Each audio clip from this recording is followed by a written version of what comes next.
If you have created the transaction file already, then just click on the transaction document and the Form Editor Classic will pop up. Click on that. The first advisory pages will pop up as well. Here we begin with the disclosure regarding real estate agency relationship. Form AD, California Association of Realtors Form AD. This is the first disclosure. These are descriptions of duties of your agency with your clients, explaining it to the buyer, and of course, this is where the buyer or buyers have to sign to acknowledge receipt of this page.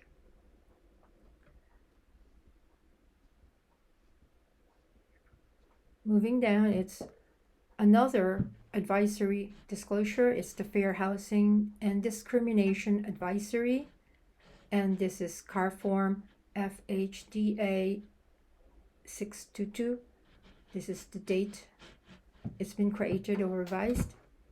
Once again, these are all descriptions and disclosures.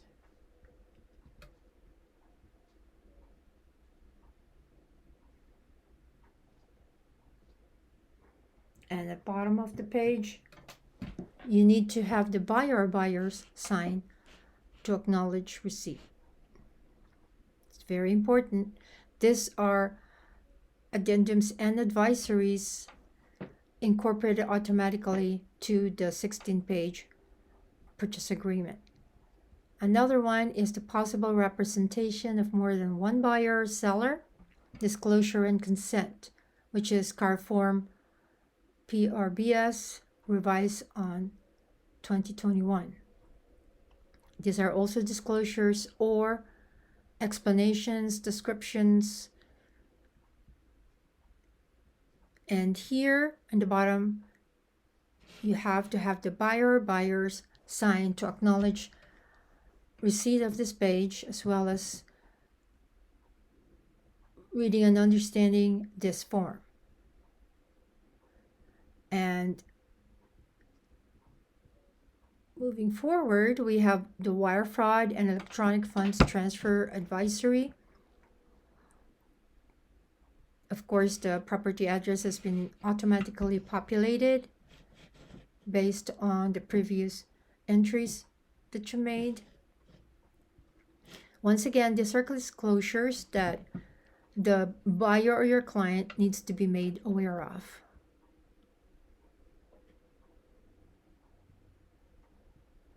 Have them sign, and here we're moving forward towards the California Residential Purchase Agreement and Joint Escrow Instructions. This is your RPA. This is the contract, and this is the first page. And on the very left-hand corner, the top corner, is the date of preparation. You have to put this in. You have to write this in. You have in the beginning of the paragraph 1 is the offer, and this is an offer from, of course, you put in your buyer or client's name, or clients. If it's more than one, it's clients from buyers. B, the property to be acquired is, of course, the subject property. And down below it is the assessor's parcel number, or APN for short. And it's good practice if you can include the APN number to truly identify the subject property. On paragraph 2 is the agency section, and you have the disclosures, of course. And B is the confirmation. The following agency relationships are hereby confirmed for this transaction. So it's identifying here the seller's brokerage firm, you need to put it in, and the buyer's brokerage firm, the same thing. You have to write down your information and your license or licenses. And C, it says if more than one brokerage represents seller or buyer, see additional acknowledgement. Once you click on any of this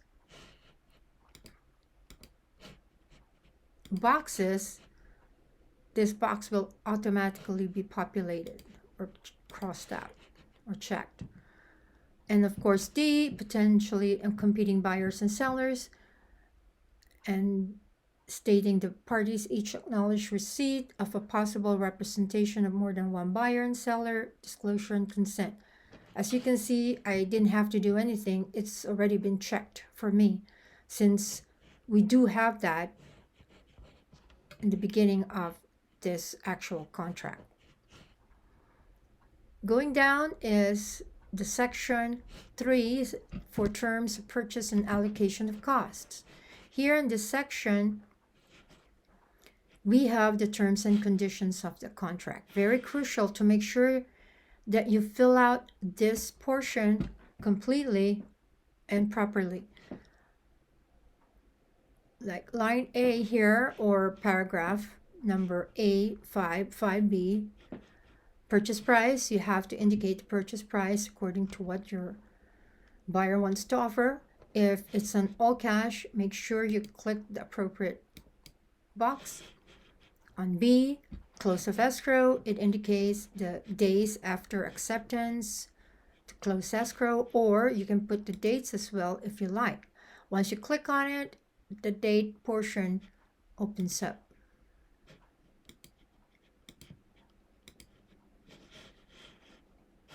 I can change this if you want it 21 days, etc., whatever your buyer wants. On C, we have expiration of offer, and here you have to indicate the expiration of your client's offer, or the RPA. D, we have the initial deposit amount, or what we call the earnest money deposit, EMD for short. In most counties, the customary practice is 3%. However, you're not tied to that. It all depends on the negotiation, and if the seller agrees to have a lower deposit, then yes, you have to change this portion. D2, increased deposit. If there is going to be an increased deposit from your buyer, click on this box. And you see the lines will be open for population. Anyways, E, loan amount. The first loan is placed here in this section, in this portion. And you have to indicate if you know the interest rate and if there's any points to be paid by the buyer. And on the right hand column is the conventional FHA, VA, seller, or other form of financing. You have to click on it to indicate exactly what type of financing your buyer has. If it's FHA, if it's VA, etc. E2, additional financed amount. And of course, it wants you to put in the interest rate if you know what it is on these lines. And then of course, in this column, it shows whether it's a conventional or seller financing or other, like a secondary loan. E3, occupancy type. There's boxes provided if it's not a primary residence. If it's an investment, click on investment, and so on. F, balance of down payment. As you can see, it gets populated automatically, and so with the purchase price total. But make sure, it's good practice to double check your numbers, that they all total properly. And of course, on the very bottom, you have to have the buyer's initial to acknowledge receipt of this page. Moving on to page 2, property address has been filled in automatically, and so with the dates as you have initially indicated on page 1. And then this is the section where we have terms and conditions. G1, seller credit, if any, to buyer. This is where you indicate it. G2, additional finance terms. If there's no provision for the type of financing that your buyer is going to get to purchase this property, you have to indicate it here. If it's some sort of a special financing, indicate it here. G3, you have to click the box if the seller agrees to pay the obligation of buyer to compensate buyer's broker under a separate agreement. Now, there are special cases that this happens, but if not, you don't have to worry about it. H1 or paragraph 5B, verification of all cash. This is where you indicate that information. H2, verification of down payment and closing costs. It's defaulted to 3 days on this page. However, you can also change the days. Otherwise, you just have to click 3 days, if that's the case. H3 or paragraph 6B, verification of loan application. It says here in this column, attached to the offer, or 3 days after acceptance. If not, just leave it blank.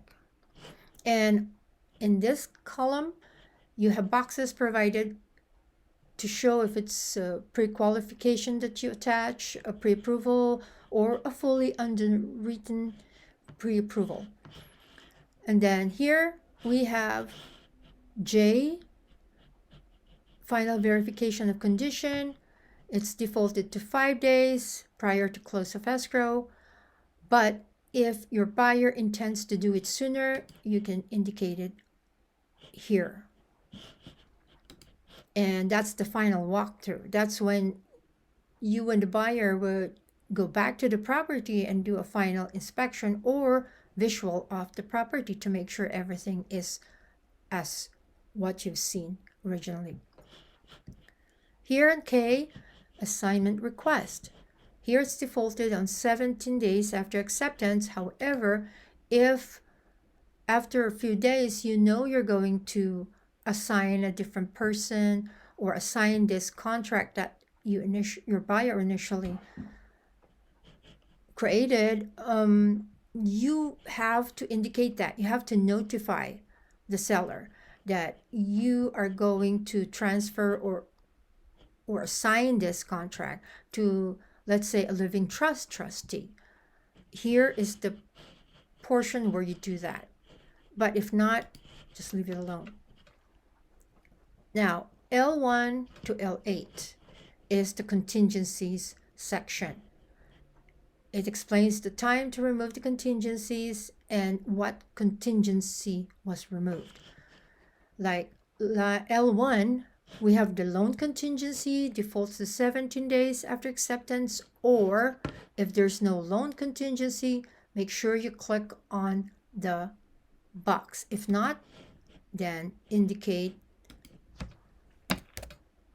how many days according to your client. L2 is the appraisal contingency, and this is the provision for that, 17 days after acceptance, or if there's no appraisal contingency, click on the box and this column and or line doesn't suddenly disappear. Doesn't allow you to enter anything.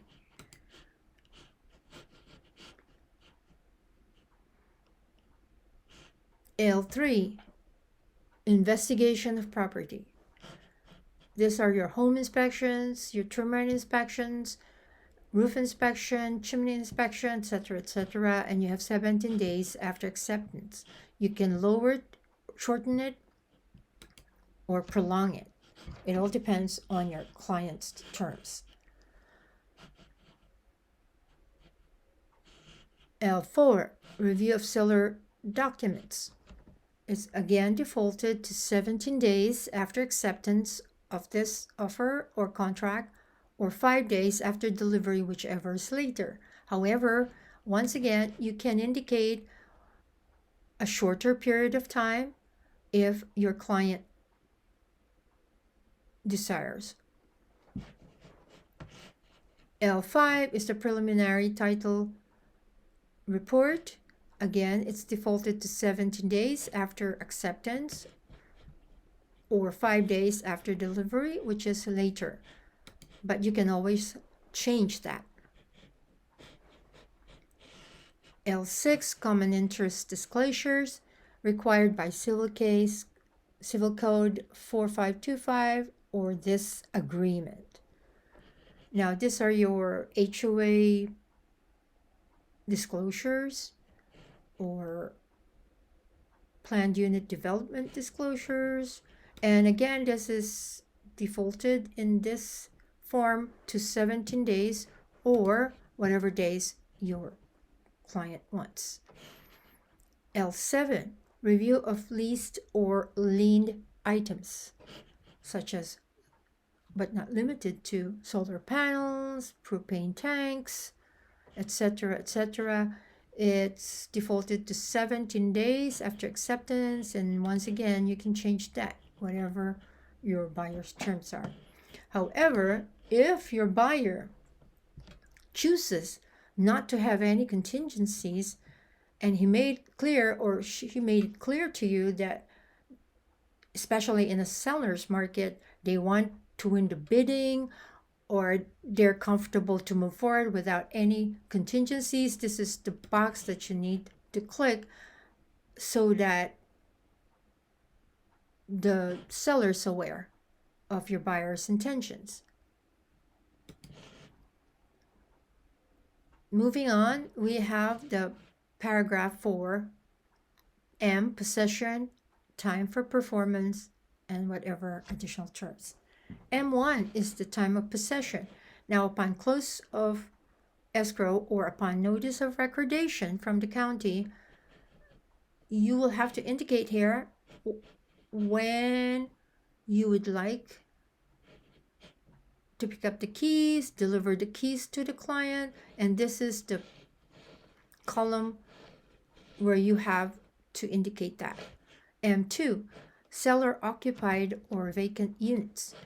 If the property is occupied or vacant, this is the part where if they have, like the seller has certain terms after the close of escrow, this is where you indicate it.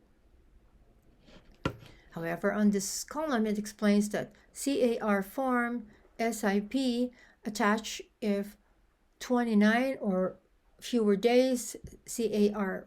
form RLAS attached if 30 or more days. Now, those are special forms or extra forms that you need to provide if the seller chooses. There you go. It attaches it automatically. Let's say 30 days. If it's 30 days, the appropriate form will be attached. If it's more than 30 days, the appropriate form will be attached. Like in this case, the residential lease agreement.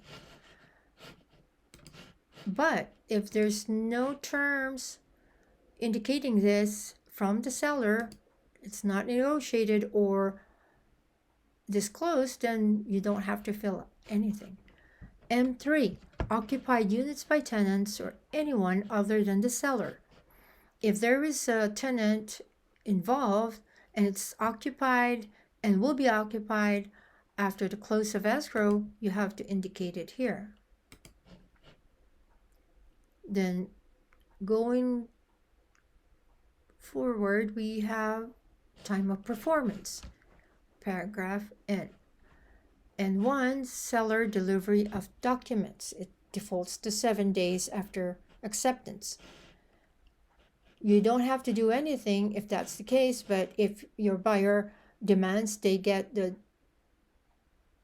disclosures from the seller, you have to indicate it here. And 2, sign and return escrow holder provisions and instructions. It's defaulted to 5 days after delivery.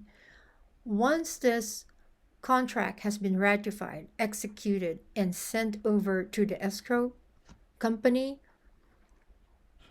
The escrow officer will send certain documents that needs to be completed by the buyer, and this indicates the timeline.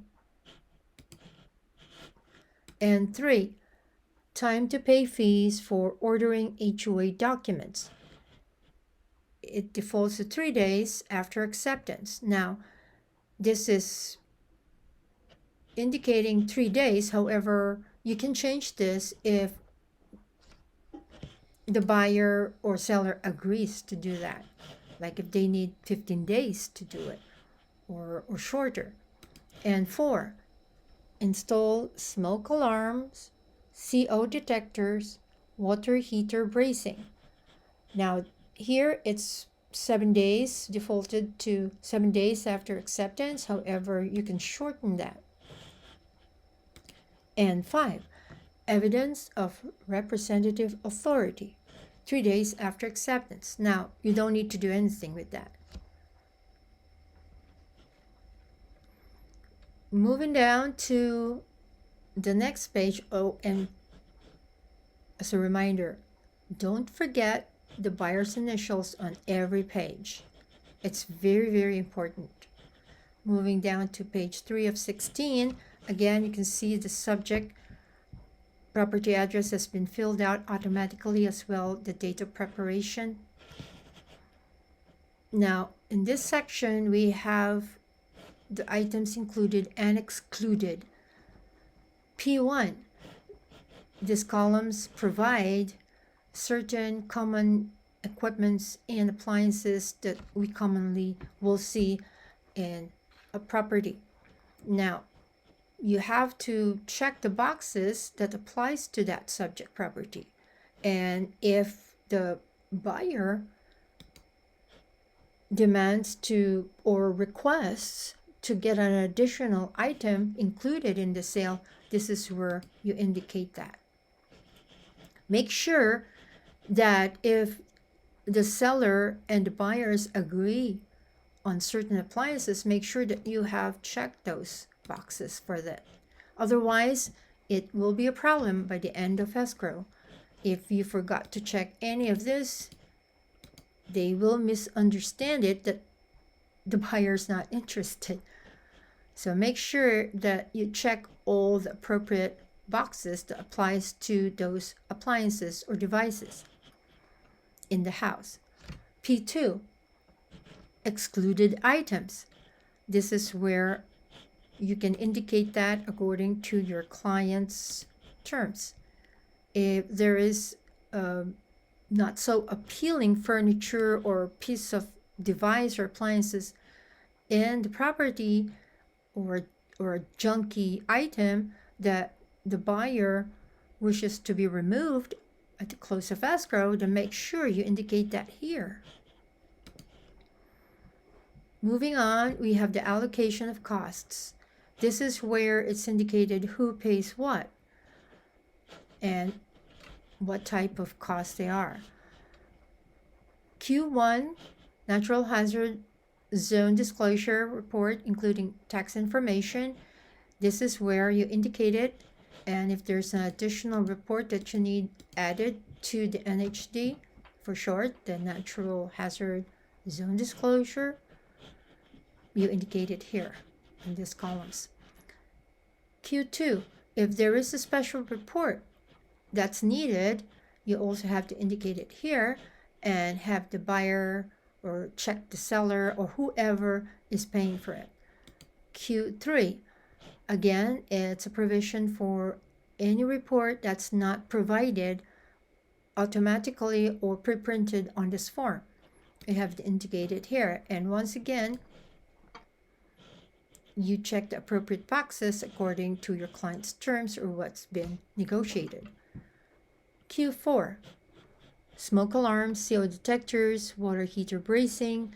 Once again, the same thing, indicate who's paying for what. Q5, government required point of sale, inspections, reports. The same thing. Q6, government required point of sale, corrective, remedial actions. Again, who pays what. And This is where you indicate what they are paying for. As we all know, there are certain counties or cities that require sewer lateral inspections and compliance certificates. This is where you indicate that. Q7, escrow fee. This is important. You indicate depending on your client's terms or what has been negotiated with the seller in this column. However, if it's both, click both. So that means if, let's say, for example, the escrow fee is $2,000, therefore it means each one of them will pay 50/50, right? Or if not, if the seller agrees to pay for it or the buyer agrees to pay for it, as in some counties, then yes, indicate that. However, I would stay away from this fourth box, each to pay their own fees. Now that's very ambiguous because it can be interpreted by the escrow officer as wanting to pay the full amounts by both parties. So let's say the escrow fee is $2,000 and there was a pre-escrow that the seller had set up. So therefore the seller agrees, or maybe the seller agrees, depending on the negotiation, to pay for that $2,000. However, if you say each to pay their own fees, so that means the seller will pay $2,000 and the escrow officer might charge your client another $2,000. So it's open to interpretation and most of the times very confusing. So stay away from that. I would stay away from that, just my opinion. And of course, on this column is the escrow holder name. Q8 is the owner's title insurance policy. And here you indicate that depending on negotiation, who's paying for what. And here in this column is the title company, if different from the escrow holder, provided a line for it. Q9, buyer's lender title insurance policy. In this case, it's defaulted to buyer. And here's the explanation. Here on this right-hand column, unless otherwise agreed, buyer shall purchase any title insurance policy insuring buyer's lender. Q10, county transfer tax fees. Again, it's negotiable. But in some counties, as we all know, in some counties, it's different. Oftentimes, it could be the seller paying for it. So if you would like to go by the customary closing cost for that county, just indicate it. Q11, city transfer tax fees. In some, as I mentioned, in some cities or areas, the closing cost is buyer paid. However, it's still negotiable. You can indicate both if the buyer wants. Q12, HOA fee for preparing disclosure. Here it's defaulted to seller. Q13, HOA certification fee is defaulted to the buyer. Most likely, it's really the buyer who should pay for this because this is required by the buyer's lender to process their loan. So it's a requirement for the loan. It makes sense if the buyer pays for it. Q14, HOA transfer fees. Again, this is negotiable. Most of the time, the seller pays for it, so you can also indicate that if the buyer wants you to do that. Q15, private transfer fees. So again, if there's a private transfer expense, this is where you indicate that, but in the contract it's defaulted to the seller, so you can just leave it alone. Q16 is again additional fees or costs that's not provided for in this form. So here you will indicate it depending on the negotiation or what your buyer wants in this column. Q18, home warranty plan chosen by buyer. Coverage includes but is not limited to.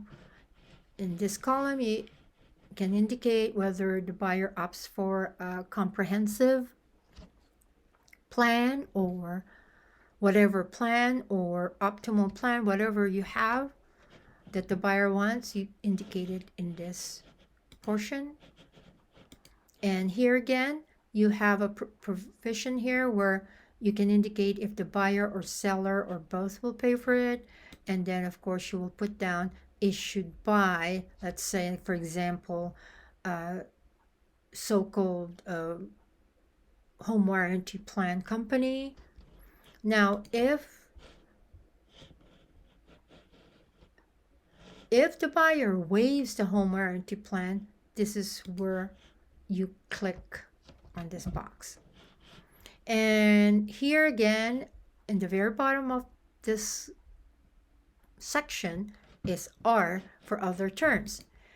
If you have other terms that the buyer wants to be included in this offer, you can indicate it here. Let's say it's an as is condition sale. You can include it there. Or any kind of special request from the buyer or your client. And once again, you have to have your buyer or buyer's initial at the end of the page. It's very important. Moving forward to page 4, once again, the property address has been populated and the preparation date has been populated automatically. And here in paragraph 4, property addendum advisories, you can choose whatever you would like to incorporate or include in this RPA form. And then same with B, other addenda. If there's an addendum 1, you can indicate that if it's included in this RPA. C paragraph shows buyer and seller advisories. Note, all advisories below are provided for reference purposes only and are not intended to be incorporated into this agreement. However, if you notice, there's 4 that's already been checked automatically, and those were the same disclosures, advisory forms that you saw in the beginning of the RPA and as well as the end of the RPA. So it's automatically included as part of your RPA package. But if you have any other disclosures or advisory that you need to include, you can click it here. Let's say the buyer is purchasing a short sale property. Therefore, you have to include the short sale information and advisory. It's for their own protection to be able to read it and understand it. Let's say they're purchasing a trust, so you should include the trust advisory in this contract. Paragraph 5, additional terms affecting purchase price. These are all descriptions, explanations that the buyers need to understand. And of course, at the end of the page, you have to have the buyer's initial as an acknowledgement of receipt and that they read and understood the verbiage of this page. As you can see, the same thing goes. Property address has been populated automatically, and the date preparation is also automatically provided. And these are all disclosures, explanations, descriptions. And I would highly suggest for good practice to use their agent to protect not just your clients, but also yourself. Try to scan through this, at least understand it in case a question pops up and your buyer asks you a question regarding these provisions of the contract. And it does happen most of the time. They do have questions when they're signing this. Just make sure that you're aware of what's included in this contract and be ready to give them the right answer. Anyways, As you can see, the Fair Appraisal Act. The parties acknowledge receipt of the attached Fair Appraisal Act Addendum C.A.R. Form FAAA. It's already checked. That is because we do have that already included automatically. You don't have to do anything with this box that's checked here. Just leave it alone. And of course, even though there's nothing to fill in or complete, the buyers still need to initial the bottom of the page as an acknowledgement. Moving on to page 6, the same thing goes. Property address has been automatically filled in and dated.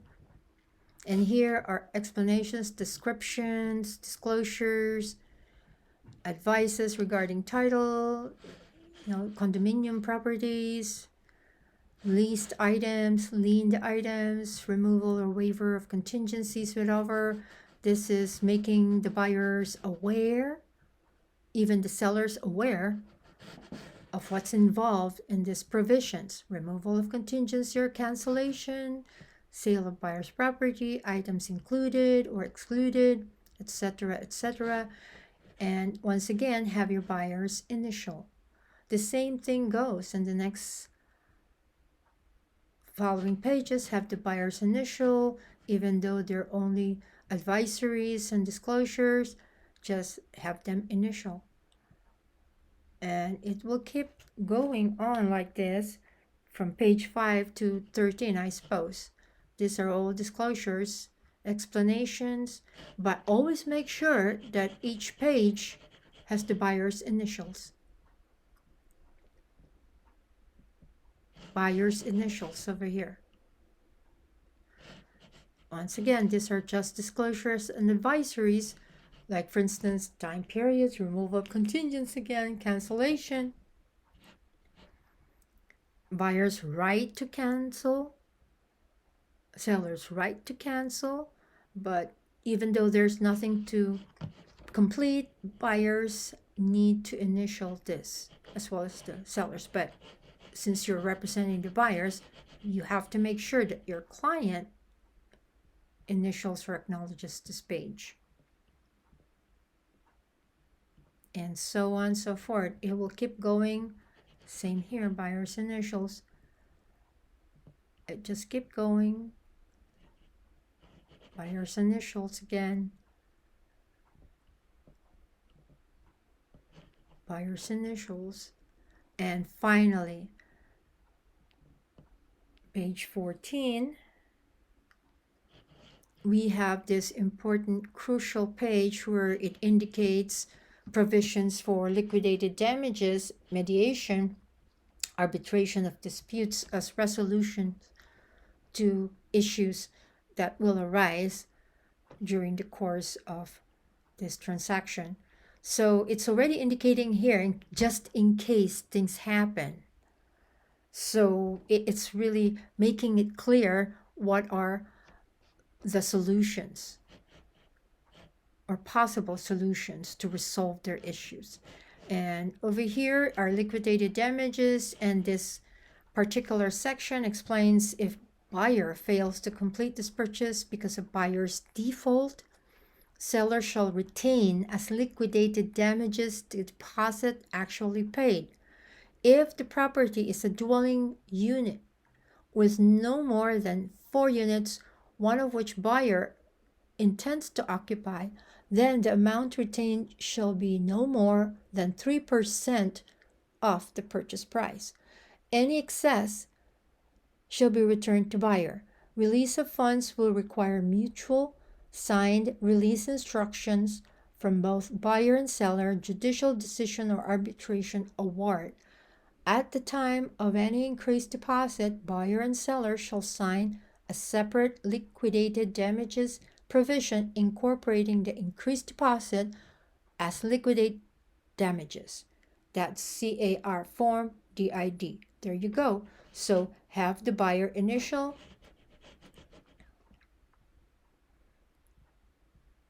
to acknowledge that they do understand this particular section. It's very important. It's very crucial. And then, of course, paragraph 30 explains mediation and so on and so forth, and the rights, blah, blah, blah. And then section 31, arbitration of disputes. This too is very important. That's why we have on paragraph E in bold letters screaming to us the notice that initializing in the space below, you are agreeing to have any dispute arising out of the matters included in the arbitration of disputes provision decided by neutral arbitration as provided by California law, and you are giving up any rights you might possess to have the dispute litigated in a court or jury trial. By initializing in the space below, you are giving up your judicial rights to discover and appeal. Unless those rights are specifically included in the arbitration of disputes provision. If you refuse to submit to arbitration after agreeing to this provision, you may be compelled to arbitrate under the authority of the California Code of Civil Procedure. Your agreement to this arbitration provision is voluntary. And of course, we have read and understand the foregoing and agree to submit disputes arising out of the matters included in the arbitration of disputes provision to neutral arbitration. There you go. So buyers has to initial this, your clients has to, all clients, but in your case, it's your buyer, that's your client, so have them initial it.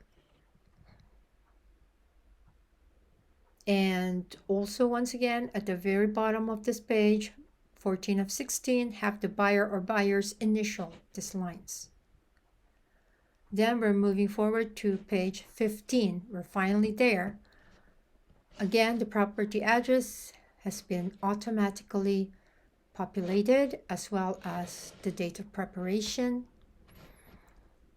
Here in paragraph 32, buyer's offer, expiration of offer is indicated, and paragraph B is indicated, entity buyers, and if there are indeed a corporation, trust, or as you call an entity buyer, you have to click here, and this lines suddenly animates, so what you call it, gives you room to populate it or fill it out with the necessary names and information, whatever is needed. But if it's not an entity buyer, but just an individual buyer, you don't need to check that box. And here is the buyer's signature paragraph. Paragraph D is where you have your buyers sign to acknowledge not just this page, but this entire contract or RPA, dated, and so on and so forth. However, as I mentioned, if it's more than just one buyer, you have to have them both sign. If it's 3-4 buyers, then you have to check on this box. If more than 2 buyers are signers, then you need to check on this, so the appropriate C.A.R form must be included, which is C.A.R form ASA. You can find that in your C.A.R transaction library forms. 33 is acceptance. So here is where it's the seller wants, that seller is the owner of the property, etc., etc., etc. Seller's acceptance is subject to the attached counteroffer, backup, addendum of both below. Seller shall return and include the entire agreement with any response. So this is where the seller signs. If they have accepted the offer or the RPA, this is the part they executed.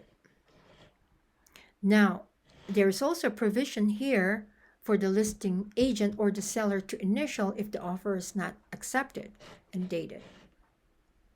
Moving on. And here, as you can see, this is the only page in the entire 16 pages of the RPA that you don't see a buyer's initial portion here, because there is a provision for the buyer's signature up here. So this is the only page, so take note that all the pages you will have to have the buyer's initials. And of course, this end page, last but not the least, we have again the property address populated automatically and the preparation date above this form. And in this section is the real estate brokers section, and you have the explanations,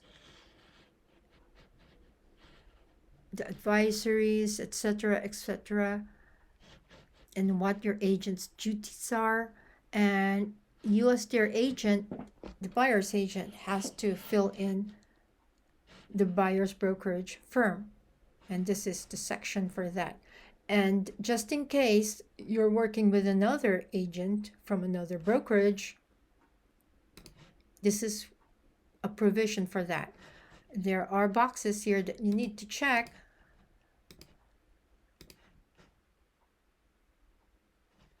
And make sure you check these boxes as a disclosure to your client. In this section here, we also have paragraph B, which shows seller's brokerage firm. It's a good practice to fill out as much information as possible. And once again, if you know that the listing agent or the property is listed by more than one agent, this is the box for that. Or you click on this box if it's represented by more than one brokerage firm. There's another brokerage firm. And moving on, the very end of this page, you will see the escrow holder acknowledgement, meaning to say once your client's offer or the RPA has been executed and of course ratified, it will be sent over, or the escrow officer will get a copy of this as well as the earnest money deposit. This is usually the section that they fill out to notify all parties. Anyways, this is the end of RPA, of the entire California Residential Purchase Agreement and Joint Escrow Instructions. Anyway, you have to have the buyer's initials again. Don't forget. And here is the provision where it indicates the listing agent or seller was presented with this offer at a certain date, and they will initial to acknowledge receipt of that and date it. And don't forget, there is that buyer's initials lines again. So make sure that they initial it.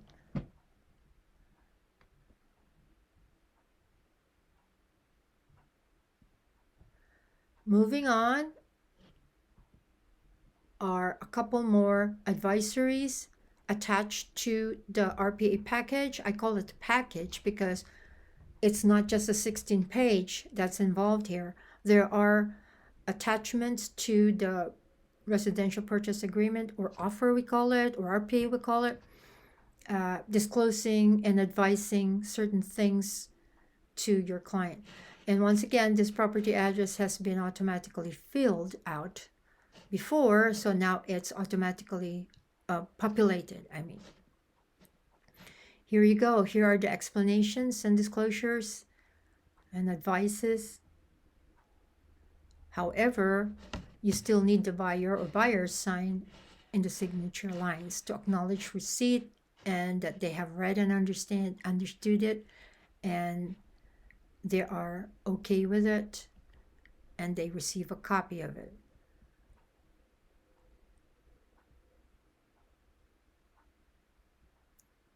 Then here's another form attached automatically to the RPA is the Fair Appraisal Act Addendum. Now, if this is not automatically filled out, make sure to fill this in with the appropriate information and the date of the contract, and have the sign the signers sign here. By signing below, buyer and seller has each read, understand, and acknowledges receipt of a copy of this Fair Appraisal Act addendum. It's very crucial, very important that they are made aware of this addendum. And here we have the last of them, finally. The California Consumer Privacy Act Advisory, which is also CCPA for short. This is C.A.R. form CCPA. Now, this is just an advisory or a form of disclosure, but nevertheless, you still have to have the buyer or buyers sign this page. And that's it. We're done with the complete package of the RPA. Thank you for staying with me and going over the California Residential Purchase Agreement. Until next video, peace and good luck.